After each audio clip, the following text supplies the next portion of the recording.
আবার চলে এসছে ব্যায়াম। মা কোথায় গেছে? মা তো এই তো পাশের বাড়ি গেছে। তুমি এই জোকারের মতন কি সেরে এসছো? কি বললি তুই? হ্যাঁ, আমি জোকার? জোকার? টেপির বাবা দেখ আমাকে এটা এনে দিয়েছে, সাজিয়ে দিয়েছে। টিপটা বললে টেপির মা আমি পরিয়ে দিই এরকম করে। এই দেখ চশমাটা পরেছি। তুই অত ই করিস কেন? কিসের জন্য আমাকে সার্কাস সার্কাস সার্কাস? তোর মাকে ডাক আজকে, তোর মার সাথে আজকে আমি ঝগড়া করে তারপর আমি বাড়িতে যাব। বললাম না মা বাড়ি নেই, মা পাশের বাড়ি একটা কাজের জন্য গেছে।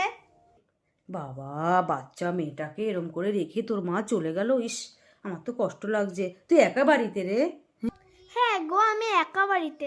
তো কি হয়েছে, আমি তো বড় হয়ে গেছি। তুই তুই টিভি দেখছিস? তাহলে দেখ, মন যে টিভি দেখ। টিভি দেখছে না, আমি এই ফাঁকে ওই এইটা পুতুলটাকে নিয়ে যাব, আর আমি অনেকদিন পর বার করবো আর বলবো আমার টেপির বাবা কিনে নিয়ে এসছে বাজার থেকে, এইটাই ঠিক হবে। ওর মাও জানতে পারবে না, কেউ জানতে পারবে না। চপ্পড় মেরে দিয়ে এইভাবে পুতুলটাকে নিয়ে বাড়ি চলে যাব। ও না, পুতুলটা একটু দে, আমি একটু টেপির বাবাকে দেখাই নিয়ে আসি। টেপিকে একটা এরকম পুতুল কিনে দেবো, তো আমি দেখে আবার দিয়ে যাবো, ঠিক আছে? হ্যাঁ, মাকে বলে দিয়ে যাবো। মাকে বলা লাগবে না। হ্যাঁ, আমি দিয়ে যাবো, মাকে কিছু বলবা না পুতুলের ব্যাপারে যে কোথায় নিয়ে গেছে। আমি তোমাকে দিয়ে যাবো, ঠিক আছে? মনে করে তা আসি, মা আসলে বলো। হ্যাঁ হ্যাঁ, আমি দিয়ে যাবো। মাকে আবার পুতুলের কথা বলা দরকার নেই।